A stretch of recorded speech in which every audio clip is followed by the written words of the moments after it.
Ryan and Eric, who would you say some of your favorite guests are that we've had on the podcast? Ryan, I would say it was your dad, a Vietnam veteran that had intense action stories as well as touching and meaningful, content about, his life and yours. That's true. I do have to say my dad, he has to be my favorite, but a close second would probably be COVID virologist. Oh, that was amazing. I'd say it's a toss-up between Jason Weems, who is a comedian who died on stage and was resurrected to be on our podcast and raise his family and other things, other responsibilities. And we also had a Marine One, or like presidential helicopter pilot on the show, and that was crazy. That's a good one. That's hard to beat. So if any of that sounds interesting to you, tune into the Baggage Podcast, where four friends, a prosecutor, a doctor, a comedian, and a journalist, interview ordinary people about their extraordinary experiences. Search for Baggage wherever you get your podcast.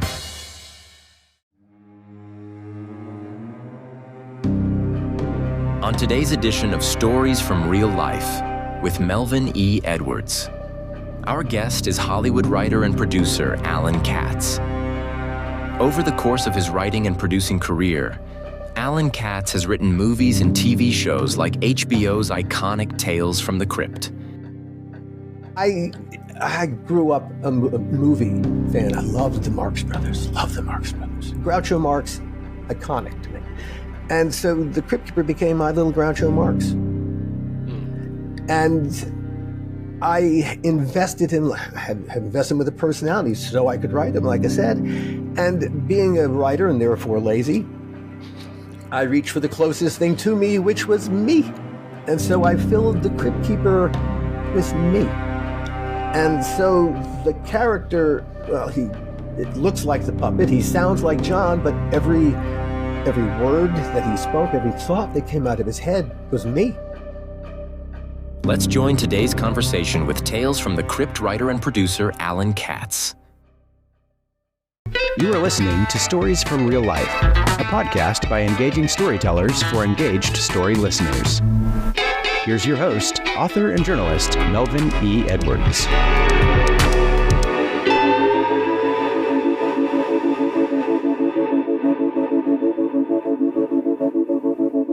Hello again, and welcome to another episode of Stories from Real Life. I'm your host, Melvin E. Edwards. Thanks for joining me for this week's show. Our guest is Hollywood writer and producer Alan Katz. Hello, Alan, and welcome to the podcast. I'm going to jump in. It's K-A-T-Z, Katz. So it's Katz, but no worries. You know, when I got to Hollywood in 1985, I was not the first Alan Katz to get there.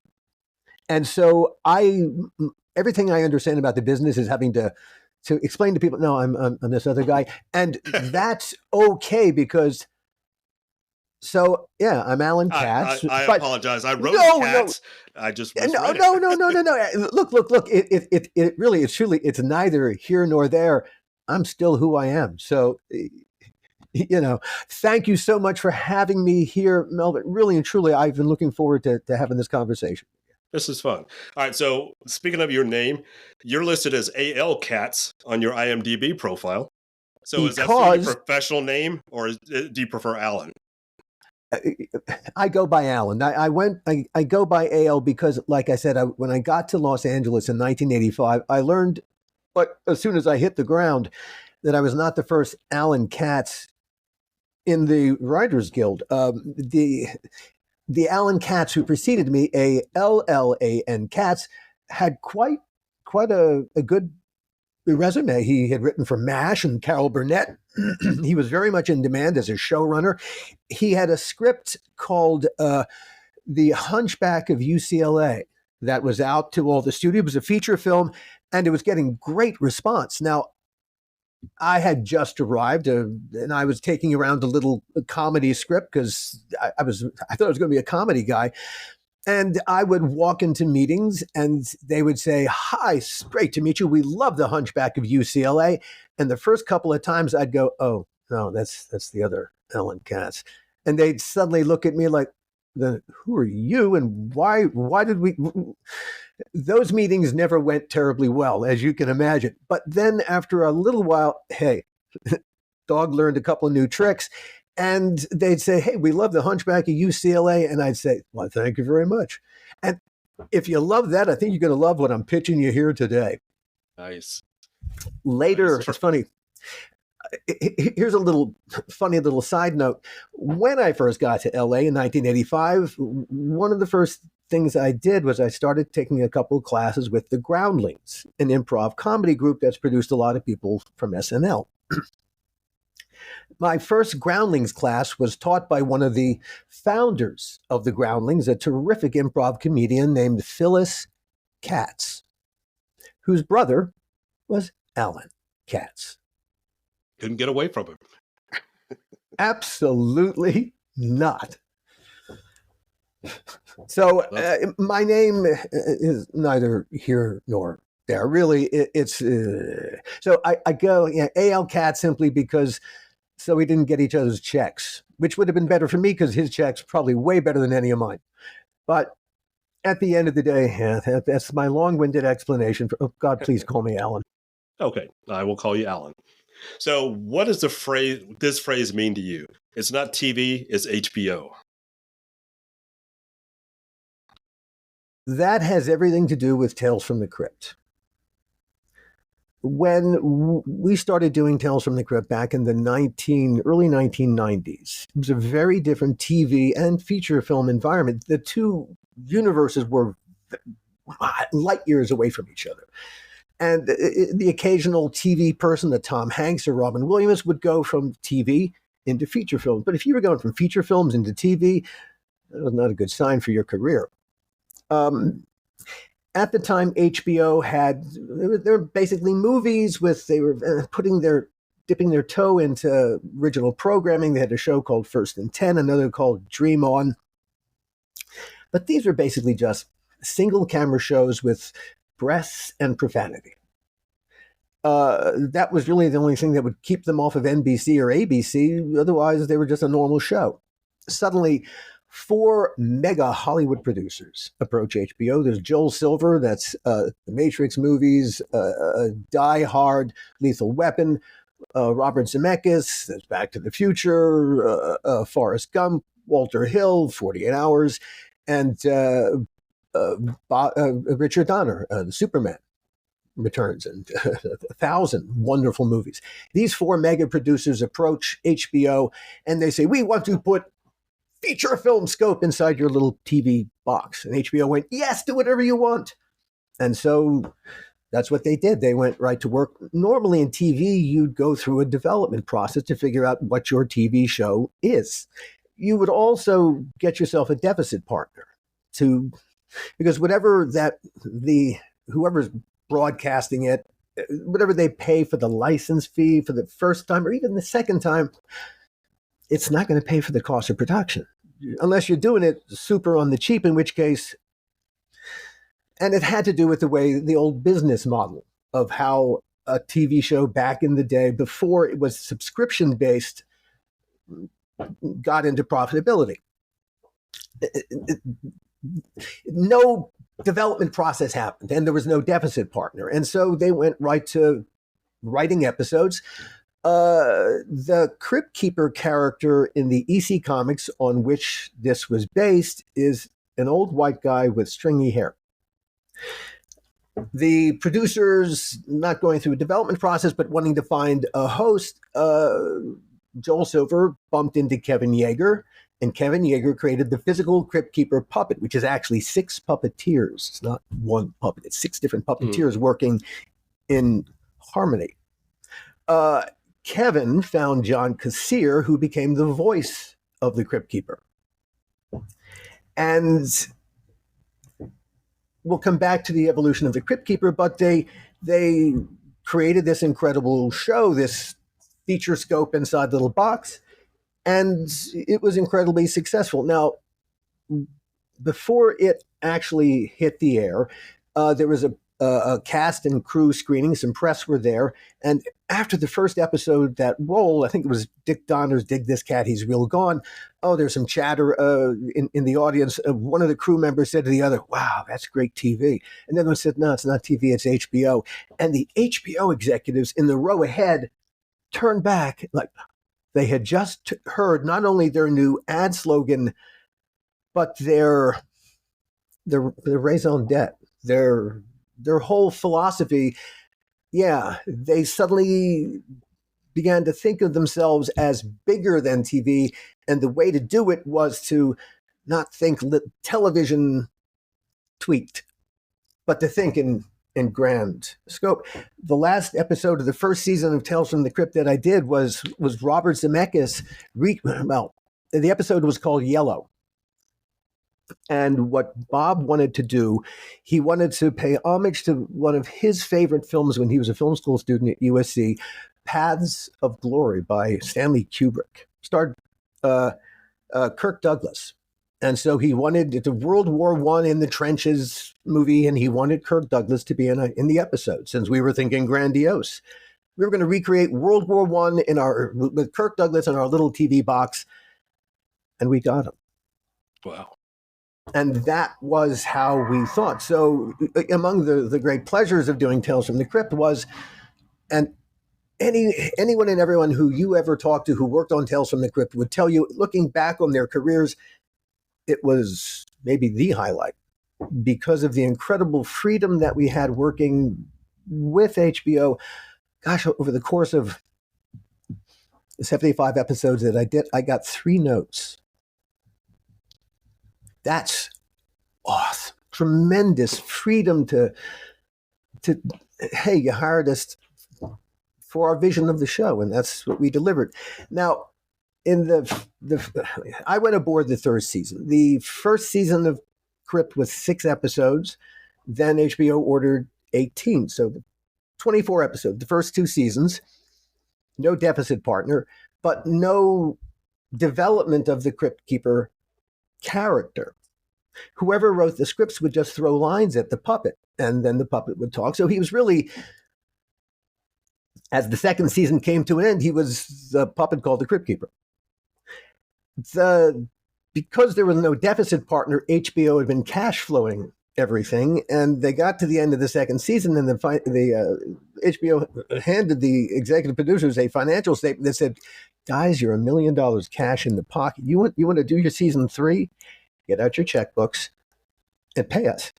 And since they were going to make more money on season 3 than just $1 million it was going to cost them, and they were going to take that $1 million out of the budget anyway to pay themselves back, they canceled the wrap party and fired everybody. And my partner at the time, Gil Adler, and I, we went aboard. HBO wanted Gil in particular because Gil, as a producer, he tremendous creative chops. He came out of the theater, but he was an accountant by trade.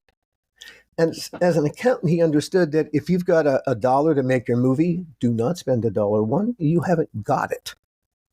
Hey, if you can do your movie for 99 cents, make it look like $1, so much the better. Or 98 cents. Hey, if you can do it for 98 cents, make it look like $1.05. Awesome.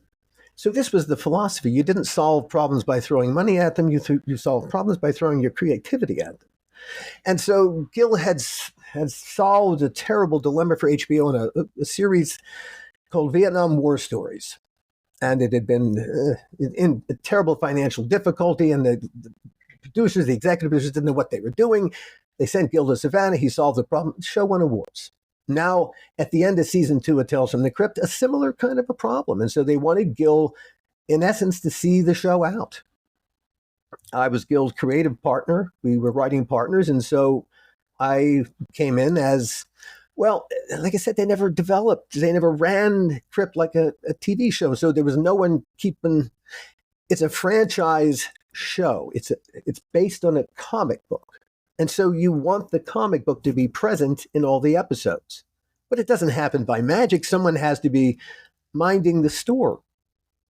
And so my 2 jobs on Tales from the Crypt, when we went aboard what was supposed to be the last season, was one, to bring all the franchise goodness from the Tales from the Crypt comic books, from the EC Comics, and make sure that that every episode was redolent of them. The other job I had was to write all the Cryptkeeper segments. Well, as no one had created a character, I don't know how you write a cipher. And so just to do my job, I needed to create a character. I grew up a movie fan. I loved the Marx Brothers. Love the Marx Brothers. Groucho Marx, iconic to me. And so the Crypt Keeper became my little Groucho Marx. And I invested him, had invested him with a personality so I could write him, like I said. And being a writer and therefore lazy, I reached for the closest thing to me, which was me. And so I filled the Crypt Keeper with me. And so the character, well, it looks like the puppet. He sounds like John, but every word that he spoke, every thought that came out of his head was me. And so the Crypt Keeper did not really become a character, the character we know as the Crypt Keeper, until that point, when suddenly he was filled with an interior life. There wasn't a history. There was a persona, in essence, that the audience immediately grasped. And suddenly, because we were getting stars again, and all right, so we put some polish back on the franchise. HBO ordered more episodes, but the thing that had actually happened, the franchise, Tales from the Crypt, was born. And it was the Crypt Keeper that really strangely became the franchise. A few people have been trying to remake Tales from the Crypt for a long time. You know, it's been 30 years since we made it, and the fan base is growing because we did something right on a couple different levels. But a few years ago, and there's a reason why it can never happen, I'll get to that shortly, M. Night Shyamalan wanted to remake Tales from the Crypt a couple of years ago, and I guess he purchased an option on the original comics, and he did not understand that the Crypt Keeper he got was the old white guy with stringy hair. He, of course, assumed he was going to get the Crypt Keeper. But these are two separate pieces of intellectual property, two separate pieces of IP. And EC Comics, Bill Gaines, the creator also of Mad Magazine, his family, Bill is no longer with us, they own that Crypt Keeper. But the Crypt Partners own the Crypt Keeper. And the problem is that the Crypt partner that always walks point is Joel Silver. And Joel Silver, in addition to being a very successful producer of quite a number of huge action adventure franchises, a very difficult personality, larger than life, more so in his own head.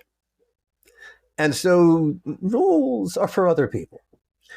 And after a while, pretty much everybody gets to a tipping point where Joel assumes a kind of critical mass inside their heads. The last thing they'd ever do is work with Joel Silver ever again. And this is what happened with the Bill Gaines' family.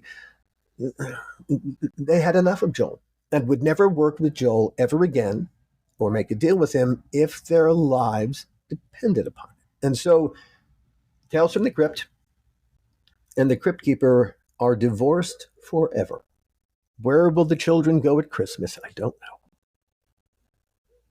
All right, so I want to talk about your career some more, but first, let's get a little bit more personal. Let's find out a little bit more about you. You're from Baltimore, and you attended Vassar College in Poughkeepsie, New York. So, was there a cultural adjustment going from Maryland to New York for you? Oh gosh, I grew up in an upper middle class Jewish suburb outside of Baltimore, a place called Pikesville. My public high school was 90% Jewish. On the Jewish holidays, even the Jewish kids didn't show up. What was the point? Nothing, literally nothing was going to happen there.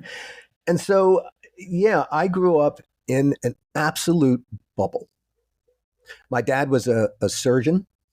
Most of the people that in our social circle were doctors, lawyers, and so doctors' kids, lawyers' kids.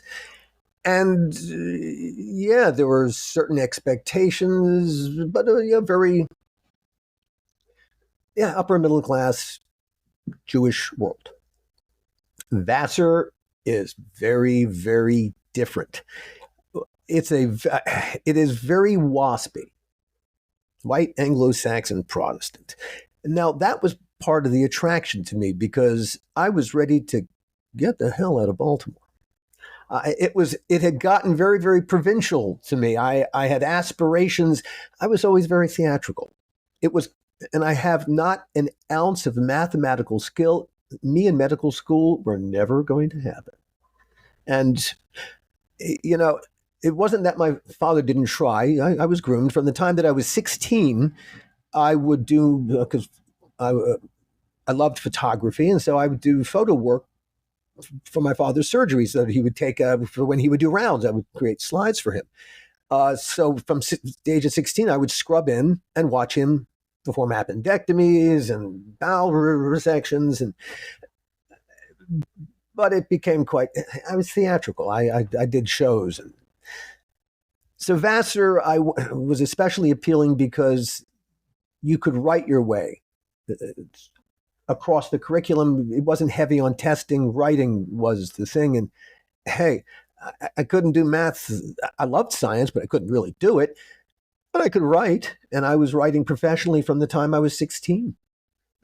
And so at Vassar, I learned something essential.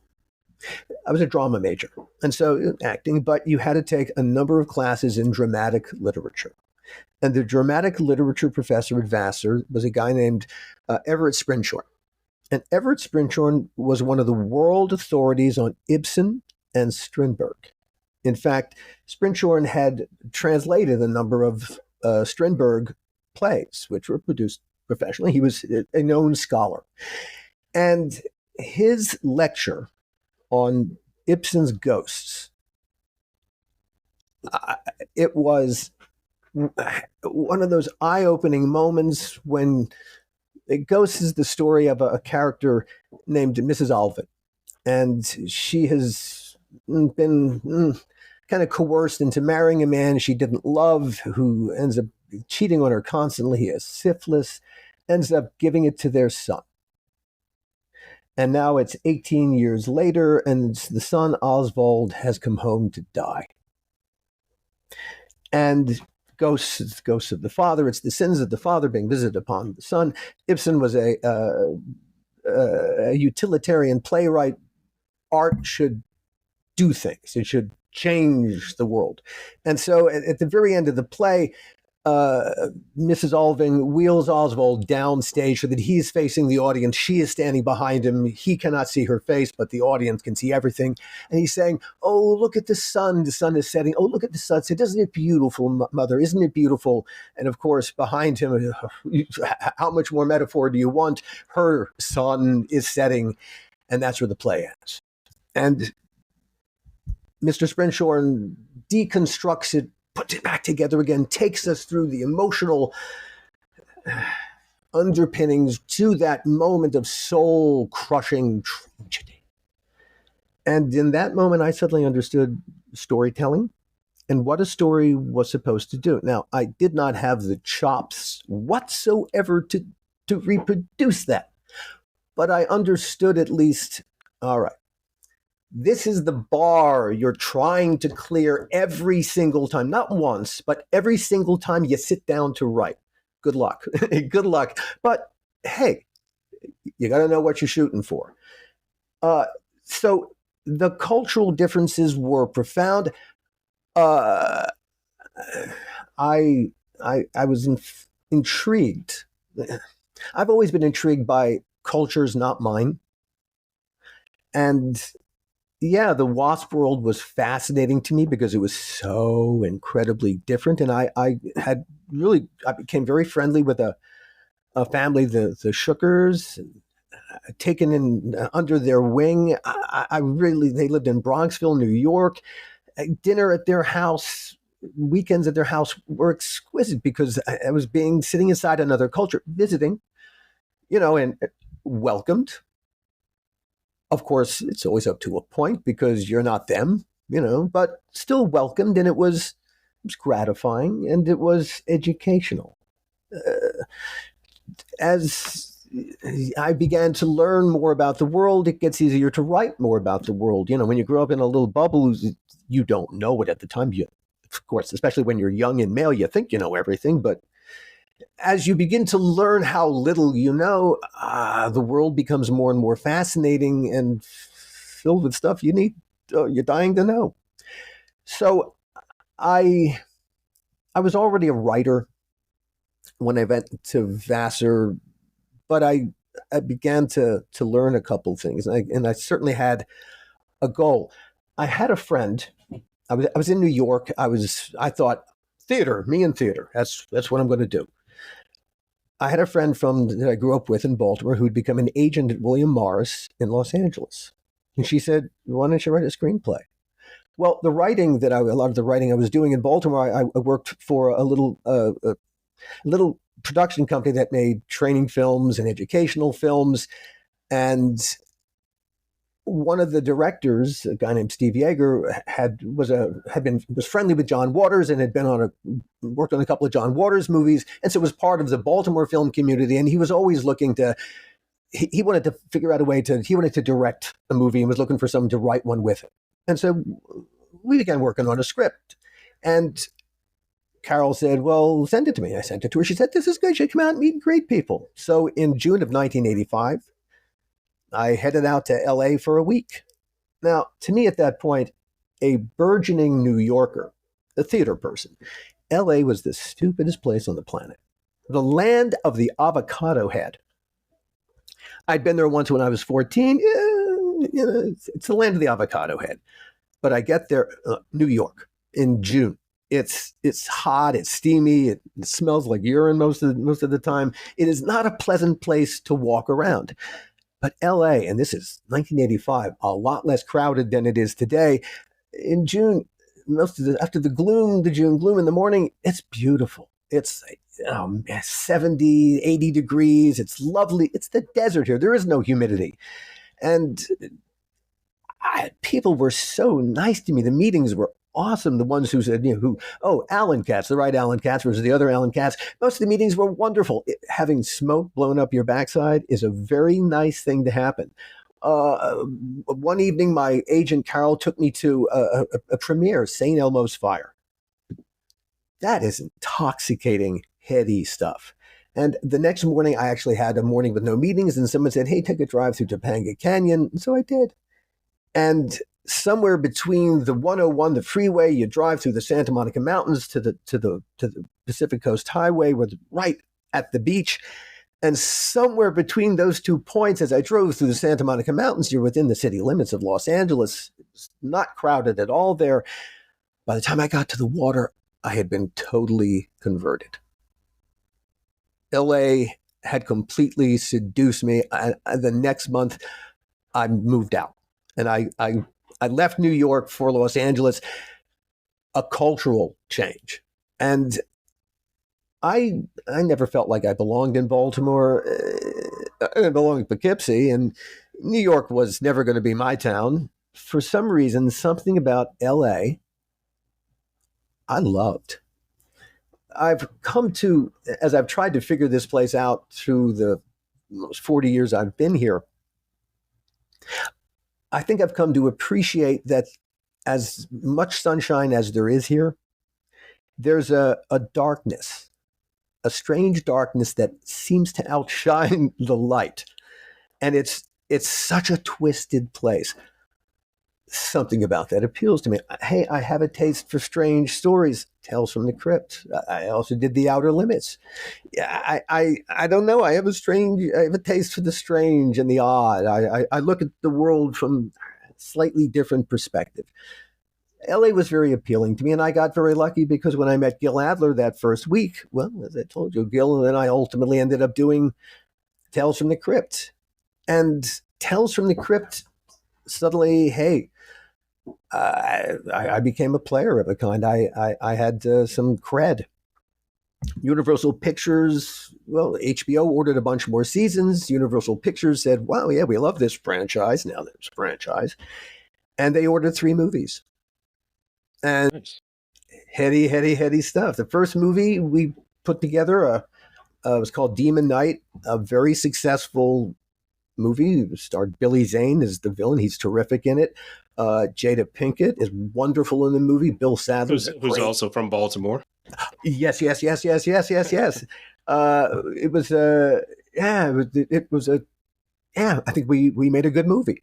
Now, the mandate from Universal Pictures was, it's an anthology, make 3 different movies. And so Gil and I, neither of us were horror guys, but hey, we were making our living in horror, but we really did not want to get pigeonholed in horror. And so our aspiration for the second feature film was something completely different, as Monty Python would say. And we had been developing a script based on one that we had read called Fat Tuesday. We developed it into a thing called Dead Easy. Very different from the first, from Demon Knight, which was kind of a monster movie. Dead Easy was a taut psychological thriller about a recovered memory that took place in the swamps outside New Orleans. A wonderful villainous Harlequin character. And Universal Pictures must have been into it because we were spending money. We were casting. We had cast a young unknown actress named Salma Hayek to play the female lead. We spent months in New Orleans scouting locations, getting it ready. 3 weeks before the start of principal photography in New Orleans, Universal Pictures said, "Stop! Don't spend another penny. Come home." Then we arrived back in Los Angeles, and they put another script that we had never seen or heard of before, called Bordello of Blood, under our noses. They said, "You're going to do this instead. You still start in 3 weeks." Bordello of Blood, where did this come from? All right. Well, at about this same time, a new studio called DreamWorks had come into existence. And DreamWorks was Steven Spielberg leaving Universal, not the lot, he was still on the lot, but leaving Universal and becoming a studio unto himself. And he began to make talent deals with other people. Universal was desperately afraid of losing another big piece of talent, Robert Zemeckis. One of my executive producers, Steven, was his mentor. And Universal approached Bob. They said, "Bob, we love you at Universal. What can we do to make you stay?" I don't know any other part of that deal. I know one deal point. And that was Universal agreed to purchase for $500,000, $500,000, the first student script that Bob Zemeckis and Bob Gale, the future Back to the Future guys, ever wrote when they were students, film students at USC. $500,000 for a student script. That was it. Just to put a clever way to put money in Bob's pocket, make him happy. And that was supposed to be it. But Universal suddenly sat there thinking, well, we're going to eat $500,000. Hey, wait a minute. I was about to executive produce this other movie, this Dead Easy thing. It's $50,000 for that script. Toss it. We'll take it out of their budget. This script has Bob Zemeckis and Bob Gale's name on it. It's bigger than Alan Katz and Gil Adler. Guys, we've saved you from yourselves. Is how Universal saw it. Now, we all therefore went from, really not just Gil and I, but the entire creative team, from making about to make a movie we all really wanted to make because it represented, hello everybody, here's who we really are, to now we're making a student script. Well, of course, none of us wanted to make that movie, and certainly we start in 3 weeks. How do you rewrite a student script in 3 weeks? The main character of Bordello of Blood is a small town detective. Now, ask yourself this question. How much business is a detective really going to do in a small town? Not enough to be a small town detective. It's a character that doesn't actually exist, except in the minds of film school students who don't know anything because they're just film school students. And so it was an impossible assignment. Hey, I'm also being asked to rewrite Bob Zemeckis and Bob Gale. Now, Bob was, I loved working for Bob. Everything I know about the art of collaboration, I learned at Bob's feet. And Bob was incredibly gracious about it. Hey, it was kind of funny, really, because this was not the intention, but here we are. And, Bob was busy making Forrest Gump at that particular point. He wasn't worried about our problems. And so we set off to make a movie that literally nobody who made the movie, literally nobody wanted to make. When you set off to do something for all the wrong reasons, do not be surprised when every day is stupider than the day before, which is exactly what happened making Bordello of Blood. And when it was all done and said, it was my own personal Waterloo. And it was such a terrible creative experience. It was a soul-crushing experience that it destroyed my 10-year-long friendship. Bill was my best friend in the world. It destroyed that friendship. Our creative partnership ended, and we didn't speak for 25 years. My career went into a tailspin because there was something else going on there, but we'll come to that because this is about journeys, and we're into the journey part here. I went into a 2-decade-long deepening depression and a writer's block I didn't even know I was experiencing. And I did the outer limits. There were some highlights here and there, but for the most part, I lost connection with whatever mojo I had. And it turned out that I was keeping a secret from myself. I've been keeping I kept the secret from myself for 45 years. That at the age of 14, I was sexually assaulted twice by the religious director at the synagogue where my family belonged. Now, it wasn't the first time that it happened. It's the second time that really got me because I didn't say anything about the first time, which is why the second time happened. And so it turned out I had blamed myself for that and every bad thing that ever happened to me. But there's another thing. I was keeping this a secret from myself. In other words, I could not even tell my own story of me to me. Well, how can you really expect to tell other people's stories when you can't really tell your own? I came very close to a bad ending, but I got very, very lucky and I bounced. And between finding the right medication quickly, which I had researched myself, because coming out of the medical culture, I knew that my GP, as caring as he was, had no background in this kind of medication. The last pharmaceutical rep who came through the office said, "Hey, you got any depressed patients?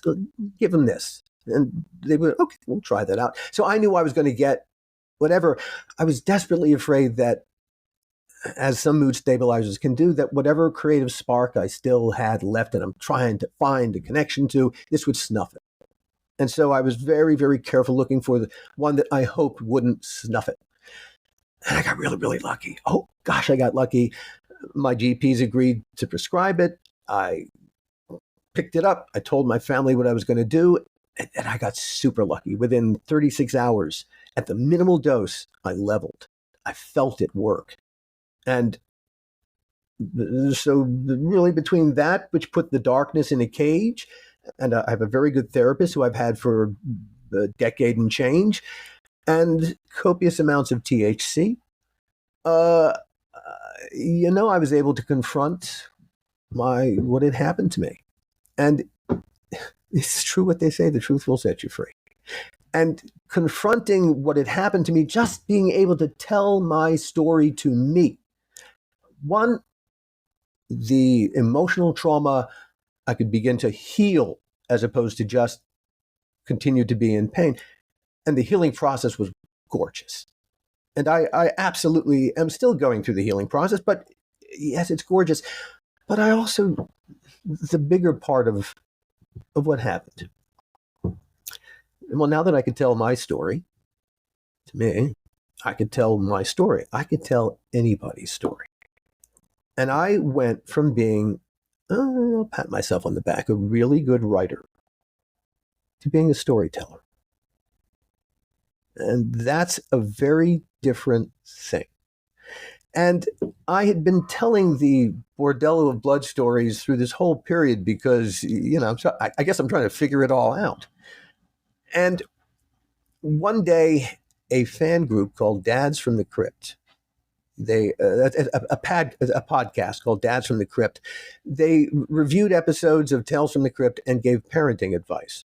And I thought that was hilarious. And so Jason Stein, one of the three dads, he said, "We're going to be reviewing one of the episodes that you wrote. You want to sit in?" I went, yeah, great. And it was so much fun. A couple of weeks later, Jason contacted me again and said, hey, we're going to be reviewing Bordello of Blood. You want to sit in again? And I said, Jason, the story of the making of Bordello of Blood is not a half-hour conversation. It's a podcast unto itself.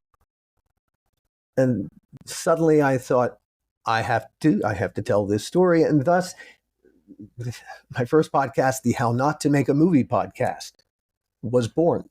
And the first season, the first 5 episodes especially, I told the story from start to finish of the making of Bordello of Blood and everything that happened as a result. Now, in order to tell the story, I had to get back in touch with Gil. Because I couldn't, my goal was I wanted to tell the story. The truth had set me free. And I wanted to tell the story with absolute honesty, especially everything that I did wrong. Because I bore a lot of the responsibility. Hey, I was making a movie I didn't want to make. And I produced it. I produced that movie in that way.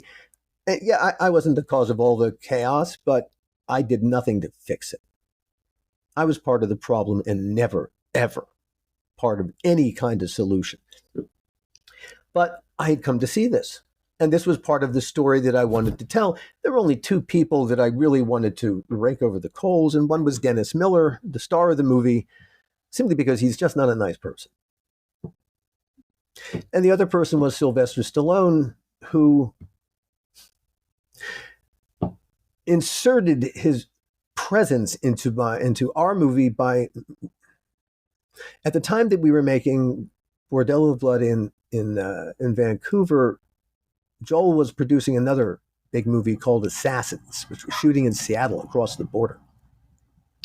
Dick Donner, one of my other executive producers, was directing the movie, starred Antonio Banderas and Stallone.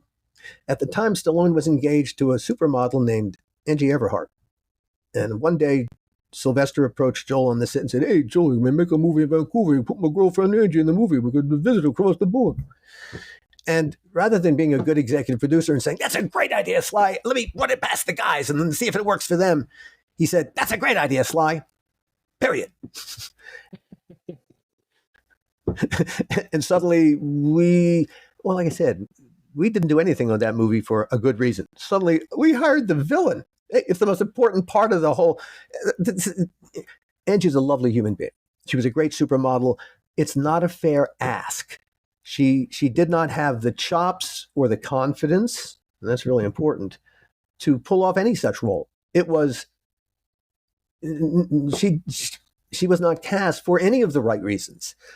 And in point of fact, Stallone was intending to use our movie as a consolation prize. He intended to break up with her, and we were going to be hey, I got your movie, didn't I? Which is exactly what happened. And so that was a very deliberate bit of cruelty. And so I have no problem with calling that out by name.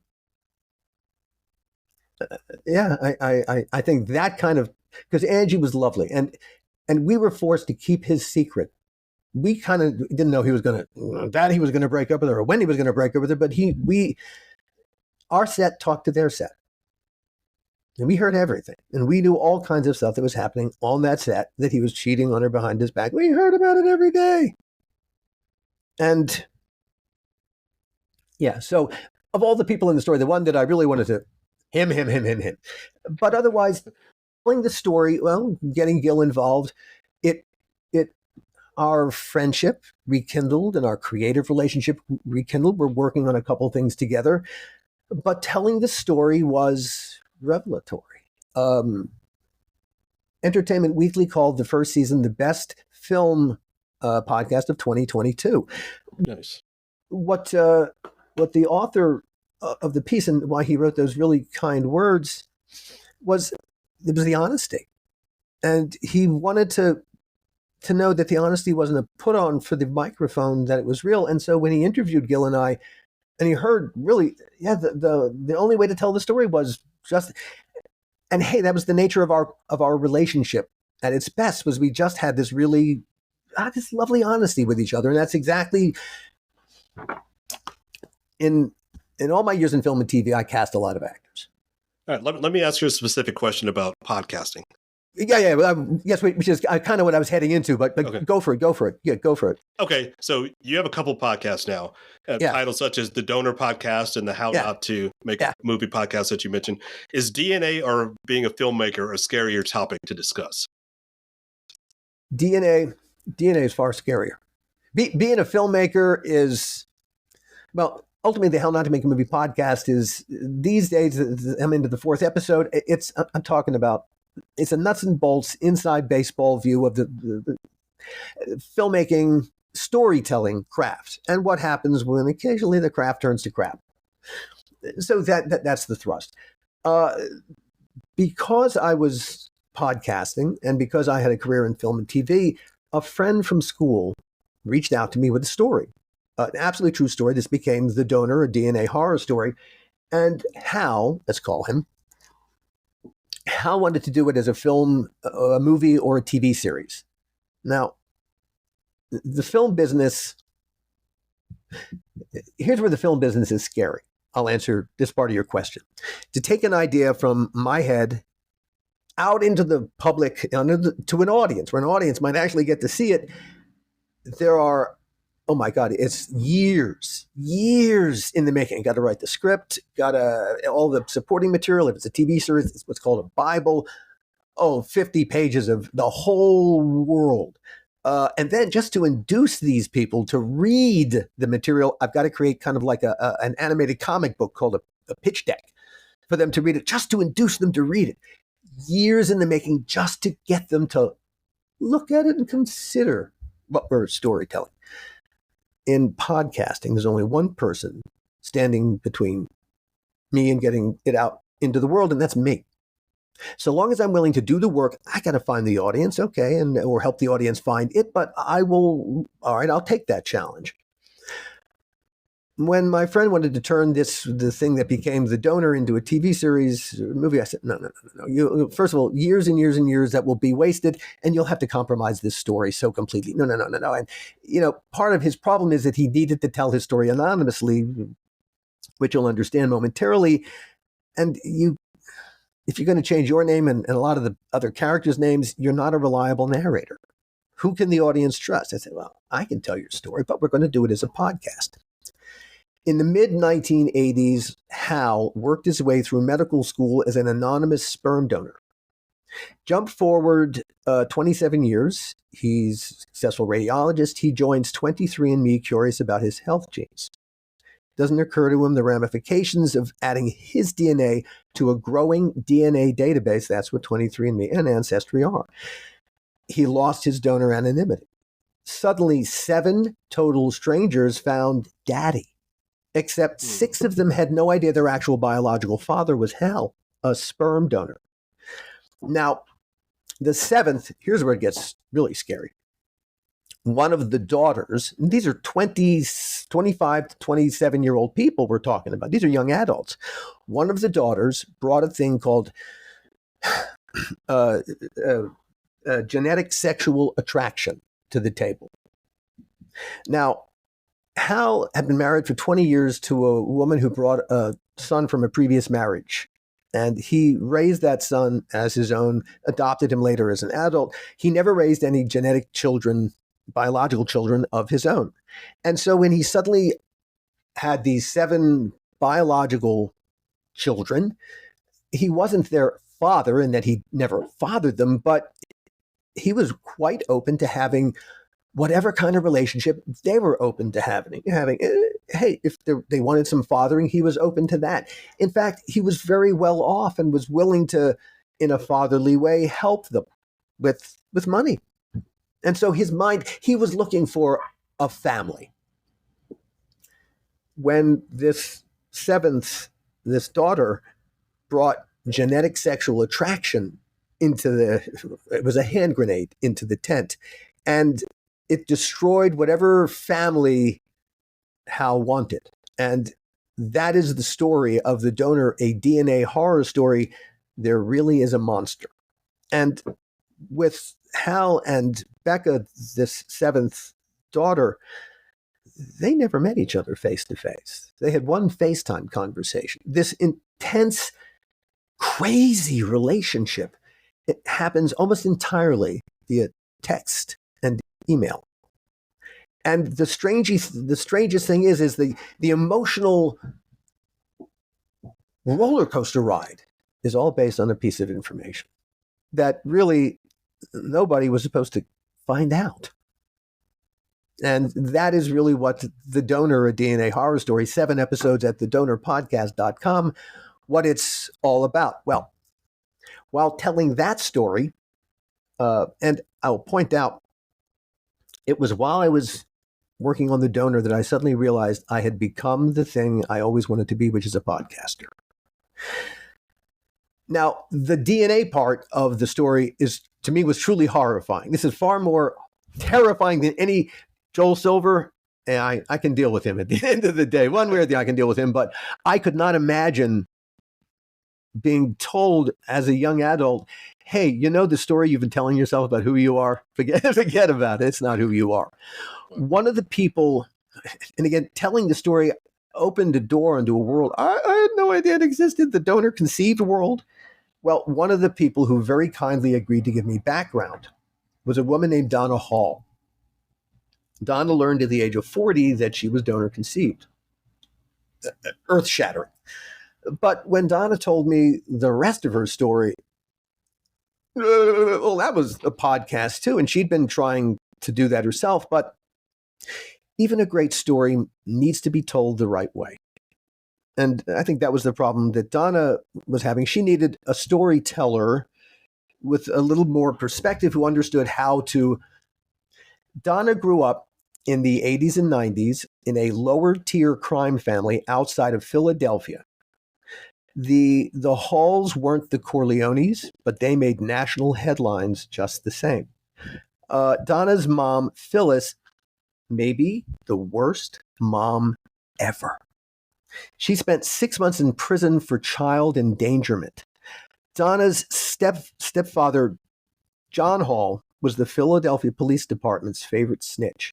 He put more than 25 people behind bars on confessions that were concocted by John to keep him out of the various legal jeopardies or reduce the legal jeopardies, considerable legal jeopardies that he was in. Among the people he put away was his own stepson, Herb, who spent 18 months in prison awaiting trial on a murder charge he did not commit.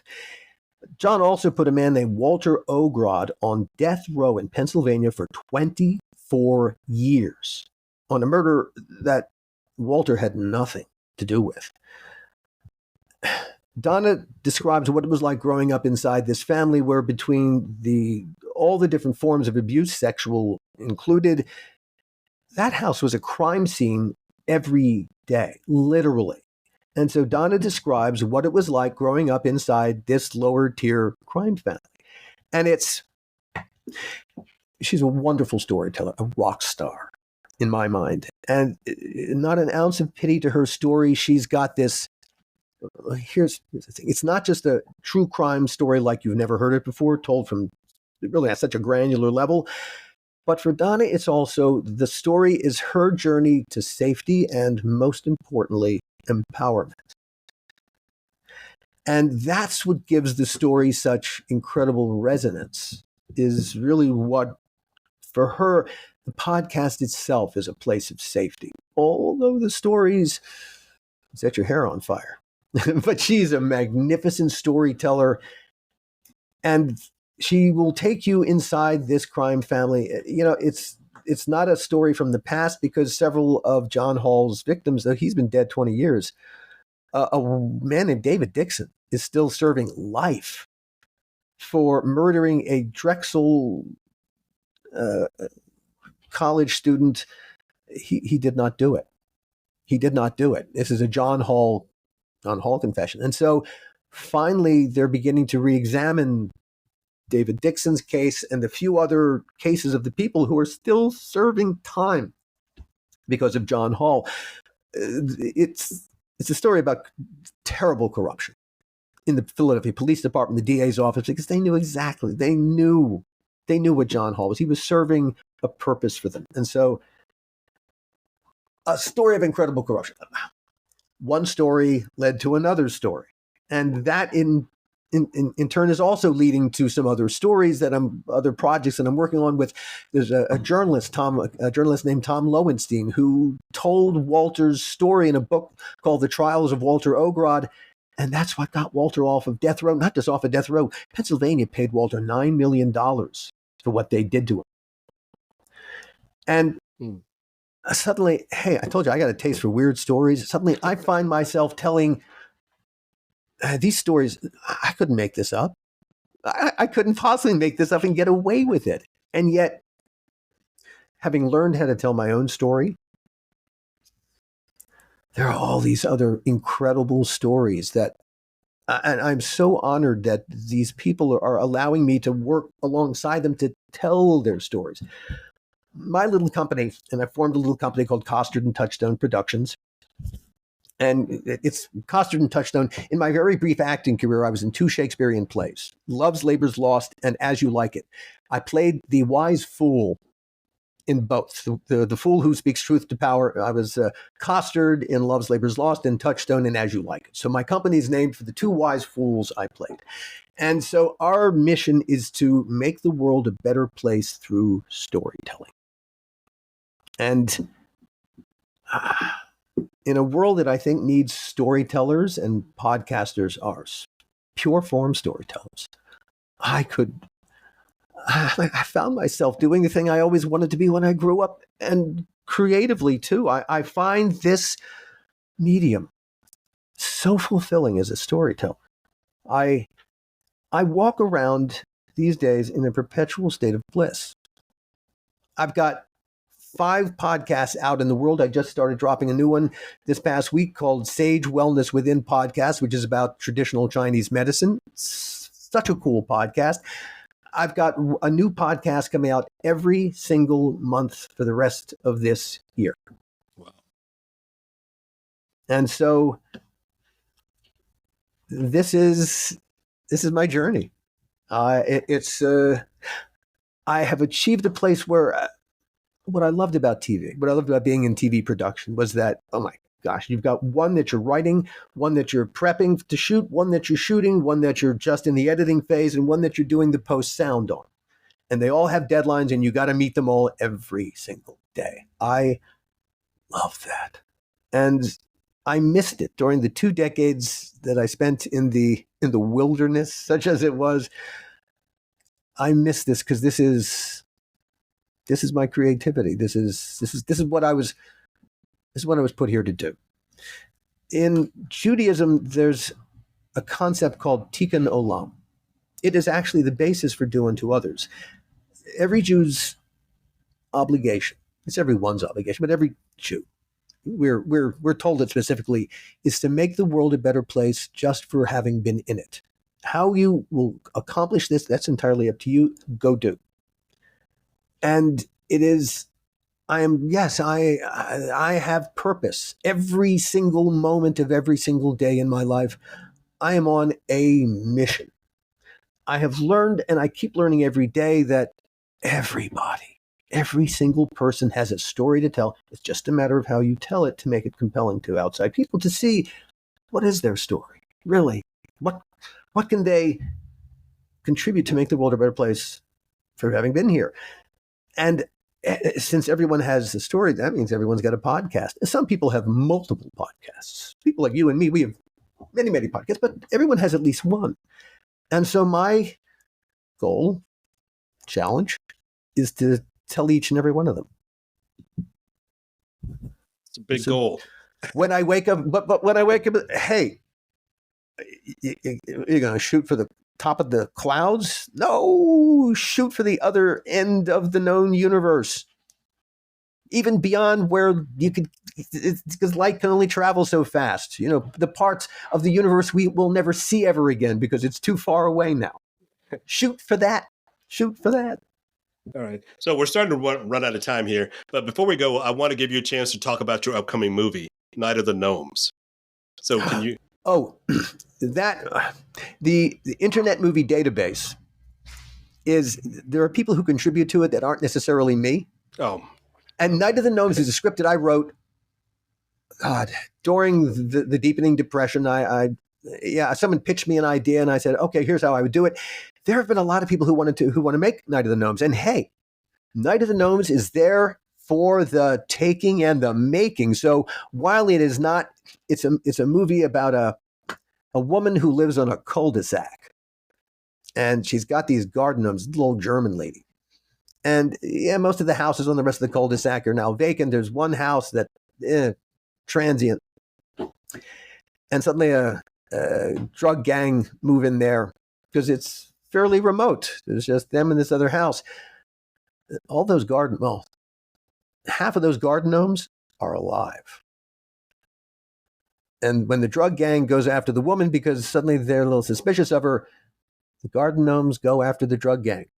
And that's Night of the Gnomes. It's very Tales from the Crypt-like in that it's got that sensibility. It's wickedly funny. But I thank you for bringing it up, Melvin, because it's just sitting there. These days, I'm not in the movie or TV business. It's just too hard. I'm in the podcasting business. Hey, that's hard too. But maybe what I ought to do is do Night of the Gnomes as a podcast first. That sounds like a brilliant idea.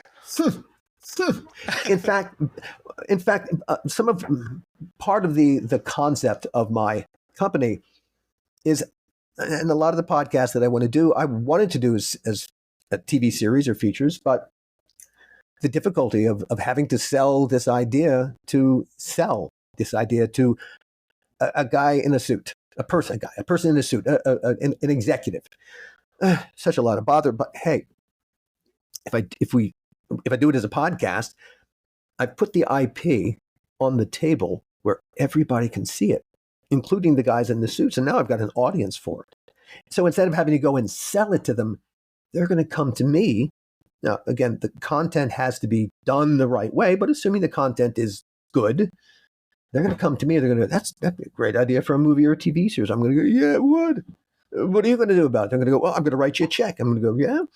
They're going to write, I'm going to go, well, you need to add a few more zeros, move that decimal point over, son, because you've got competition. And so part of what I see in podcasting, and because it's storytelling peer-to-peer, our relationship with the audience is very intimate. This flips the entire power dynamic between creatives and the money, because it puts it back where it should be, where the creation, the content is driving the conversation and not the money. And so, one of the other things that I see in this, why everything that I've ever written that hasn't been produced is back to being grist for the mill. And that's because of podcasting. That's really interesting and exciting to think about. All these ideas out there. And that's not just me. That's you too, Melvin. Really and truly, that's every single one of us who podcasts. And that's just a matter of, hey, it's like any storytelling. How are you going to tell it? How are you going to think about it? How are you going to frame it? Once you frame it a particular way, well, that's a story that now go tell it. It's your story if you want it to be. That's how I see it. That's awesome. That's a great way to end this episode. There you go. So we brought it around, man. Yes, all the way back around. So our guest today has been Tales from the Crypt writer and storyteller, Alan Katz. Thank you so much, Alan, for being here today. It's been a great adventure. You are a magnificent, magnanimous, and graceful host, Melvin. Thank you so much for allowing me to be on your podcast. Really and truly, to storytell in your space. Thank you for being here. I enjoyed the stories. So I encourage you to go to our new website, www.podcastreallife.com. And if you go there, you can find the links to every platform that carries this show. You can also find sponsor links and subscription information. It's www.podcastreallife.com. And also, I encourage you to follow Alan Katz's podcast. So the links will be in the show notes. So that's it for today's episode of Stories from Real Life. Join us again next time for another chance to learn from each other. Until then, don't forget to shine your light wherever you go.